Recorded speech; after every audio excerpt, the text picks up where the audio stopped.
क्या आपने रामानंद सागर की रामायण देखी है? अगर आपने देखी है तो बताइए कि क्या रामायण में ऐसा कहा गया है? कपड़ा तेरे बाप का, तेल तेरे बाप का, आग भी तेरे बाप की और जलेगी भी तेरे बाप की। फिल्म के डायरेक्टर ओम राउत ने हनुमान जी को सिर्फ फिल्म में ही इज्जत नहीं दी, बल्कि वो लोगों से रोते हुए अनुरोध भी कर रहे हैं कि please keep one seat for our Hanuman ji. He will come to see Ramayan. तो भैया हनुमान जी के लिए एक सीट छोड़ दीजिए, जिससे हनुमान जी यह फिल्म देखने के बाद अपने गधे से इन गद्धों की सिर फोड़ दे। एक बार नहीं हर बार हमारे डायरेक्टर साहब यही कहते हैं।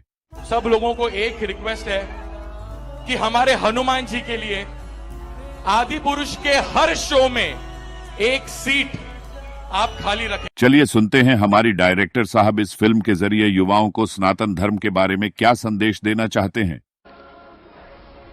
ये फिल्म निर्माण करने का हमारा जो सबसे बड़ा गोल है, सबसे महत्वपूर्ण चीज हमारे लिए है कि हम प्रभु राम की गाथा जो है, जो मर्यादा पुरुषोत्तम प्रभु राम जो है, उनकी गाथा हम विश्व में सब जगह दिखाना चाहते हैं। हम उनकी सीख जो है, जो हमारे सनातनी विचार हैं, उनको हम युवाओं तक पहुंचाना चाहते हैं। एक ऐसा संदेश देना चाहते हैं जिसमें माता सीता प्रभु श्री राम को नाम लेकर राघव बुला रही है, जबकि वैदिक काल से ही सनातन धर्म में एक पत्नी अपने पति को उसके नाम लेकर नहीं पुकारती थी। तुम्हारी जगह महलों में। मेरा महल तो वही है जहां मेरे राघव है। क्या आपको लगता है कि इस कलयुग में माता सीता के कपड़ों के साथ न्याय किया गया है? हमारे रामायण के जानकारों को इतना भी पता नहीं कि फिल्म में सीता का अभिनय कर रही अभिनेत्री को मंदिर के बाहर में चूमना लोगों के भावना को भड़का सकता है।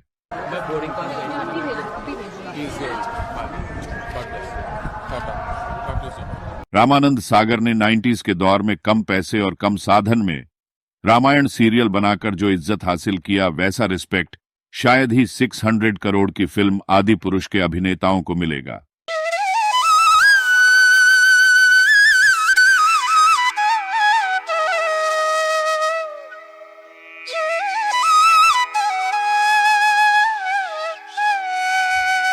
अचंभा तो तब हुआ जब रावण वेल्डिंग कर रहा था। बंदर पकड़ने लगा। ये बंदर बोलता है अशोक वाटिका में जानकी से बात कर रहा था।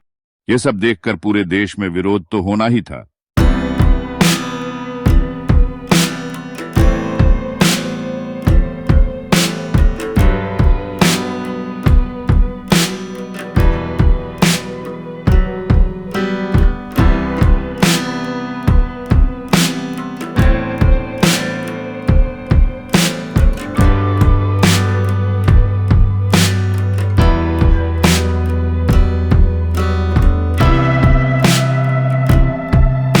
कलयुग के हनुमान जी चमड़े के बेल्ट पहने हुए नजर आ रहे हैं।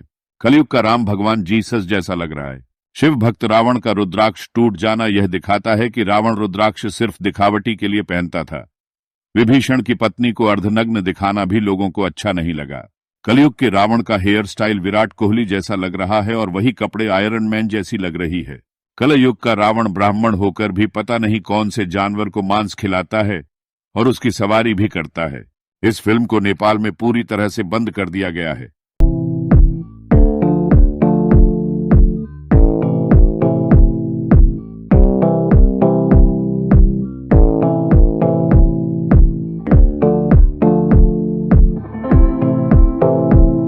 कलयुग के रावण का दोस्त एनाकोंडा और अजगर है, जो उसके शरीर पर लौटते पोटते रहते हैं।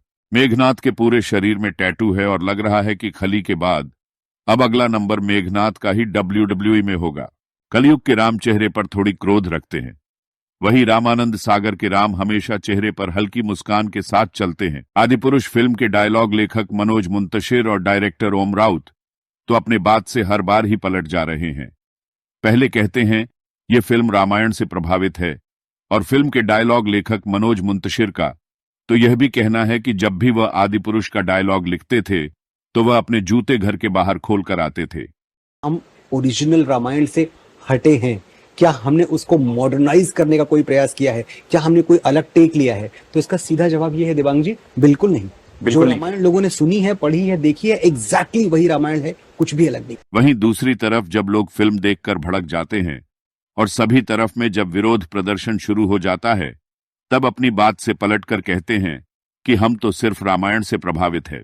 2-3 चीजें मैं एकदम स्पष्ट कर दूं, मैंने पहले भी कही है और अभी स्पष्ट कर देता हूं। हमने रामायण नहीं बनाई है, हमने रामायण नहीं बनाई है। हमारे लेखक साहब हनुमान जी को भगवान मानने से ही इनकार कर देते हैं। कहते हैं कि हनुमान जी तो सिर्फ भगवान राम के भक्त थे, वह तो हम लोगों ने उन्हें भगवान बना दिया। फिल्म का नाम क्या है? जैसा कि आपने अभी कहा श्वेता जी, फिल्म का नाम है आदि पुरुष। जब हम आदि पुरुष बना रहे हैं तो पहली बात तो 2-3 चीजें मैं एकदम स्पष्ट कर दूं, मैंने पहले भी कही है और अभी स्पष्ट कर देता हूं। हमने रामायण नहीं बनाई है, हम रामायण से प्रेरित हैं। अगर आप फिल्म देखेंगे तो आपको साफ पता चलेगा कि यह फिल्म बॉलीवुड की मसाला और कंट्रोवर्सी से भरपूर है। यहाँ लोगों की आस्था और भावना के नाम पर सिर्फ धंधा किया जा रहा है। कुछ लोग हैं जिनको थिएटर में गूंजते हुए जय श्री राम के नारों से बहुत बहुत आपत्ति है। चलिए सुनते हैं 90 के दशक के राम को। रामानंद सागर के रामायण सीरियल में भगवान राम की भूमिका निभाने वाले वरुण जी ने आदि पुरुष फिल्म के बारे में क्या कहा, चलिए सुनते हैं। हमारी इन धार्मिक सांस्कृतिक मान्यताओं और परंपराओं को किसी भी तरह का कोई नयापन देने की आवश्यकता नहीं है। देखिए, मेरा प्रयास और कर्म तो यही है कि मैं इस जनरेशन को और अगली पीढ़ी को भी वही सिखाऊं, वही बताऊं, वही दिखाऊं जो वास्तव में सत्य है, शाश्वत है और सनातन है। आखिर किसने अधिकार दे दिया कि कोई हमारी धार्मिक आस्था से छेड़छाड़ करे या हमारी भावनाओं को ठेस पहुंचाए? कुछ फिल्म मेकर्स, कुछ राइटर्स, कुछ पेंटर्स, कुछ एक्टर्स, कुछ एडवर्टाइजर्स को इस बात का विशेष ध्यान रखना चाहिए कि वो क्रिएटिव लिबर्टी के नाम पर धर्म का मजाक न बनाए और न ही किसी की मान्यता या परंपरा को तोड़ मरोड़ कर प्रस्तुत करें। बड़े बड़े साधु, समाज और विद्यमान जो इस रामायण को पढ़कर महान बन गए, आज वे सभी इस कलयुगी रामायण को देखकर रो रहे हैं। रामायण सिर्फ एक कहानी नहीं है, ये लोगों की आस्था है, ये भावना है करोड़ों लोगों की। रामायण आपको जीना सिखाता है, आपको बोलना सिखाता है, आपको लोगों में उठना और बैठना सिखाता है। रामायण हमारे व्यक्तित्व का विकास करता है। रामायण अच्छाई और बुराई का फर्क बताता है। यही कारण है कि साधु समाज इस फिल्म से पूरी तरह से खुश नहीं है। के पावन चरित्रों को बहुत संभाल के बोला जाए, बहुत संभाल के अनुकरण किया जाए, नहीं तो देख लेना परिणाम में पतन हो जाएगा, नाश शब्द तुम्हारे जीवन में जुड़ जाएगा। ये उपहास का विषय नहीं है भगवान श्री राम कृष्ण का पावन चरित्र। ये मनोरंजन का विषय नहीं है कि तुम जैसा चाहो वैसा बोल लो, नहीं, ऐसा नहीं है, ये नहीं है। ये धन कमाने का विषय नहीं है, ये परम धन कमाने का विषय है, परमानंद प्राप्ति का विषय है। हम इन्हीं लीला चरित्रों को गा करके, सुन करके तुम्हारे सामने दहाड़ते हैं। हमारे प्रभु के पावन चरित्रों को यदि आप मनोरंजन बनाओगे, यदि उनका उपहास करवाओगे, जो मर्यादा रहित चेष्टा करोगे, तो कोई भी हो दंड भोगना पड़ेगा, ये अपराध है। आज हम सत्संग को, भगवत लीला अनुकरण को मनोरंजन बना रहे हैं। बस रीझना चाहिए, सामने वाला रीझना चाहिए, बस वो हम कुछ बोले वो रीझे। तस्मात् शास्त्रम प्रमाणम ते कार्या कार्यो व्यवस्थितो, जो शास्त्र सम्मत अनुकरण वही केवल उतना जितना समाज में पच जाए, भाव पुष्ट हो जाए, शास्त्र सम्मत भगवत लीला अनुकरण दर्शन किया जाए, शास्त्र सम्मत आचरणों के द्वारा भगवान की प्राप्ति होती है। मनमानी लीलानुकरण या मनमानी बोलना या मनमानी आचरण करना, ये केवल नरक प्राप्ति का हेतु हो सकता है, भगवत प्राप्ति का हेतु नहीं हो सकता। जैसा मन आए वैसा संत का नाटक बना दो, जैसा मन आए वैसा भगवंत का नाटक बना दो, केवल मनोरंजन करना चाहिए बस। आप चाहे बोले चाहे लीलानुकरण करे, तस्मात् शास्त्र, एक भी शब्द शास्त्र प्रतिकूल बोला तो ये मत समझना कि शास्त्र खिलवाड़ है या भगवान के चरित्र ऐसे ही गा दिया।